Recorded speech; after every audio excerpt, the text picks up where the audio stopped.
राम राम भाई। अपने फेसबुक के सारे यार मित्र ना, पित्र प्यारे ना, जितने भी भाई अपने यार दोस्त हैं, सभी नार किसान दाताओं को भाई दिनेश कुमार की तरफ से राम राम भाई।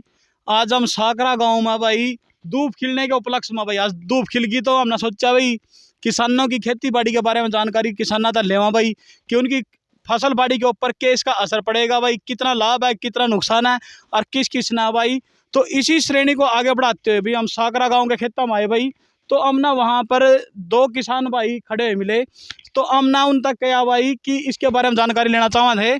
तो वहाँ जल्दी जल्दी में थे, तो हमने क्या भाई डट जा भाई किसान भाई, पहला भाई हम ना पूरी जानकारी लेने दो कि इसका क्या फायदा होगा जो आज सूर्य देव जो भाई विराजमान हो गए भाई धरती के ऊपर, तो इसका लाभ क्या है और क्या फसल बाड़ी में है भाई। तो इस श्रेणी में भाई हम किसान भाई हैं समक्ष हो रहे भाई। जय किसान भाई, जय भारत माता भाई। आप अपना नाम बताओ जी और हमारे दर्शकों का अभिवादन भी करो जी। हाँ, सभी दर्शकों का अभिवादन है। नाम राजेश कुमार है, गांव साकरा है। और किसानी में कब तक हैं जी आप? बस किसानी में जब जवान हुए थे जब तक किसानी में ही है जी।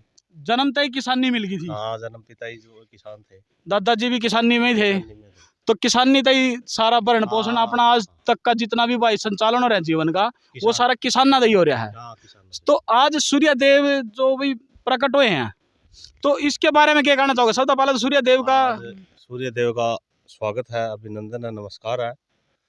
पहले सर्दी पड़ी खूब, फुटाव के लिए बहुत अच्छी बात थी, फुटाव हुआ बहुत अच्छा। लेकिन इस समय फसल में निसराव का समय है और निसराव के समय में धूप की बहुत ज़्यादा ज़रूरत थी।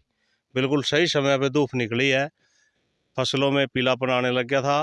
कुछ पछेती किस्में जिनमें पीले रतवे आदि की शिकायत थी वो ज़्यादा बढ़ जाती, तो इसलिए धूप से पीले रतवे आदि फंगस जो है उसका प्रकोप कम रहेगा और फसलों के लिए धूप बहुत लाभदायक है। जो ये धूप निकली है इससे फंगस विशेषकर राम राम जी, फंगस फसलों में नहीं लगेगी, पीले रतवे की शिकायत कम होगी और फुट जो बालियाँ अच्छी निकलेंगी। निसराव के समय पे धूप खाना बहुत ही ज़रूरी है। अच्छा, आपके द्वारा जो ये फसल उगाई गई है, आपकी अपनी फसल आई है? हाँ जी, आया। इसके बारे में थोड़ी जानकारी दीजिए। जो आपने पीले पत्ते वगैरह कहे हैं ना, कि जो पीलापन आना शुरू हो गया था, तो मैं कैमरामैन से भी कहूँगा भाई कि किसान जी के इशारे पे वो पीले पत्ते वाला भी दिखाइए कि कहाँ पर क्या नुकसान होने लग गया था इस ठंड का। देखिए मास्टर जी, ये तो वैरायटी ऐसी है जो फंगस इसमें कम लगती है। ये 272 है।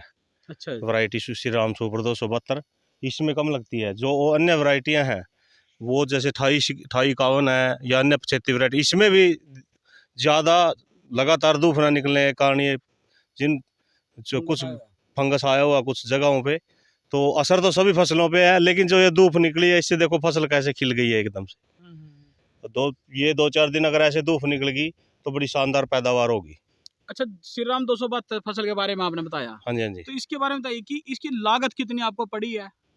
नॉर्मल ही है इसका। 45 से 50 किलो सीड किसान डालते हैं, वैसे तो 40 किलो बताया जाता है, तो 45-50 डाल देते हैं किसान। देर सवेर हो या अगेती फसल में भी डाल देते हैं। तो इसमें एक तो पैदावार बहुत अच्छी है, एक ये गिरती बहुत कम है और डिगने के प्रति अति संवेदनशील। झाड़ इसकी झाड़ बहुत अच्छी है, ये लगभग 60-65 मन निकल जाती है किले में। इसमें किसी रोग के बारे वगैरह का कोई डर तो नहीं है ना? हाँ, इसमें सबसे बड़ी बात यह है कि इसमें किसी प्रकार का कोई फंगिसाइड या कोई रोग, इसका एक तना बहुत मजबूत है। ये देखिए तना इसका बहुत मोटा तना है, बहुत मजबूत। और ये देखिए इसमें कल्ले भी बहुत निकले हुए हैं। कल्ले भी इसमें 14-15 कल्ले 16 पल्ले निकलते हैं। तना बहुत मजबूत होने के कारण दिखती नहीं है। इसमें से पशुओं के लिए चारा कितना निकल जाता है? हाँ, एक इसकी लेंथ भी अच्छी है। लेंथ अच्छी होने के कारण अन्य वैरायटियों की बजाय श्री राम सुपर 272 में ज़्यादा तूड़ी मिलती है किसानों को, अधिक। आपने ये पहली बारी लगाई है या इसको पिछले ये रिपीट किया हमने। अच्छा, रिपीट किया। ये अपने घर का ही बीज था ये या बाजार से खरीदा? बीज तो बाजार से लेकर आए थे हम। लेकिन ये वैरायटी पिछली बार भी इसने 60-65 मन की झाड़ दी थी और अब की बार भी हमने फसल देख के लग रहा है कि इतनी झाड़ देगी ये। दिखाना एक बार जरा, ये देखियो फसल की तरफ, बालियां देखिए बड़ी शानदार तरीके से करके दिखाई जाए भाई। एक सार बिल्कुल पूरे बीज बिल्कुल सारा एक सार निकला हुआ है। 14-15 किले में ये बिल्कुल ऐसे ही है। आगे और भी अच्छी फसल है उधर, तो यही है श्रीराम अलग अलग चौधरी। सी वैरायटी की लगा रखी है सारी? ये वैरायटी 272 सारी लगा रखी है? 272 ही है अपने पास तो। और 2851 या कोई और नहीं, ये वैरायटी नहीं है अपने सारी पास। 272 है? 200 कितने एकड़ की फसल? हमारे पास लगभग 14-15 किले की है मेरे पास। और सर ये पराली पशु आदि के आपके पास या वैसे ही लगाई हुई है आपने? पराली तो ये किसी भाई ने मोल लेके लगाई हुई है। अच्छा, वो उसकी है। हाँ, ठीक ठीक। पशुओं के लिए तो हमारे पास ये तूड़ा है। तूड़ा भी दिखाया जाए भी जो पशुओं के लिए बनाया जाता है, ये भी अपने खेत से ही है पैदावार, ये बचत है? हाँ हाँ, नहीं ये अपने खेत से भी है और बचत भी है, दोनों ही है हाँ, ये इसमें। बचत भी है। तो इसमें से किसान भाइयों को आप कोई संदेश देना चाहोगे कि इस मौसम में उनको क्या सावधानी बरतनी चाहिए? जैसा आपका तजुर्बा भी, आप कह रहे हो कि हम जन्म से ही किसान हैं, दादा भी हमारे किसानी में थे और हमारे पिताजी भी किसानी में थे, तो किसान भाइयों के लिए कोई इस मौसम में कोई विशेष ये हो कि उनको इस बारे में जागरूक होना जरूरी है? देखिए मास्टर जी, इस समय जो है विशेषकर अभी मौसम 2-3-4 दिन का तो खराब बताया गया है। हिसार यूनिवर्सिटी का मैसेज भी है। हाँ। तो एक तो सिंचाई थोड़ा रोक के रखें किसान, सबसे बड़ी बात। दूसरा, जो फसलें क्षेत्रीय किस्में हैं या जिनमें पीला रत्न आने की संभावना है, उन फसलों में स्प्रे वगैरह अच्छी किस्म का करें, नहीं तो पीले रत्वे से उनकी झाड़ पे फर्क पड़ेगा, झाड़ कम हो जाएगी। जो पीले रत्वे का स्प्रे का है ना, उसका सही उचित समय कब है? जब पौधे ग्रोथ कितनी हो जानी चाहिए? वैसे तो 2 स्प्रे होने चाहिए पीले रत्वे के? पीले रत्वे के भी। जब फसल में अगर फंगस लगनी शुरू होगी, दिख गई, चाहे वो निसरने के टाइम भी नहीं हो, उससे पहले अगर पीलापन दिखाई दे, एक स्प्रे उस समय करें और एक स्प्रे बालियां निकलने के समय पे जरूर करें। और जो पीले रत्वे की आपने कही है कि क्या उसके क्या लक्षण है कि ये पीले रत्वे के लक्षण है हमारे पास?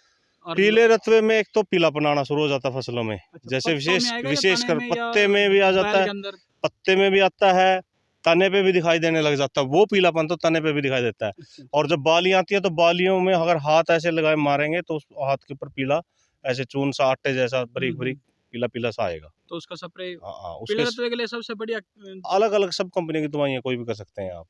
डॉक्टर से हाँ, उचित डॉक्टर से सलाह सलाह लेके। लेकर अपने हिसाब से करें। और तो मित्रों, ये धन्यवाद। हमारे साथ थे किसान राजेश कुमार जी, जो बचपन से ही किसानी में लगे हुए हैं और उन्नत खेती के उन्नत किसान के रूप में इनको एक ख्याति भी मिली हुई है, क्योंकि इनका परिवार संपूर्ण परिवार ही जॉब में नहीं है, सरकारी नौकरी पे नहीं है भाई, सिर्फ किसानी के ऊपर है। और किसानी तो इतना संतुष्टि है भाई, बहुत ज़्यादा संतुष्ट है किसानी का भी। तो भाई हम यह भी कहेंगे कि भी अपने भाई का इसका बहुत बहुत धन्यवाद, इसने कुछ खेती के बारे में बताया भाई। और मित्रों, यदि आपने भी भाई के विचार अच्छे लगे हो ना, तो कमेंट में इसके बारे में भी कोई शुभ आशीष या संदेश जरूर दियो और इस वीडियो ना अधिक से अधिक शेयर करियो भाई, ताकि किसान भाइयों ने इसका लाभ मिल सका भाई। अगली वीडियो तक के लिए भाई मुझे भी और हमारे किसान भाई राजेश कुमार को भी इजाज़त दो भाई, और भाई थम भी इन्हें शेयर करियो दबा का। तब तक के लिए भाई जय राम जी की भाई, जय श्री राम भाई, और भाई जय किसान भाई। धन्यवाद जी।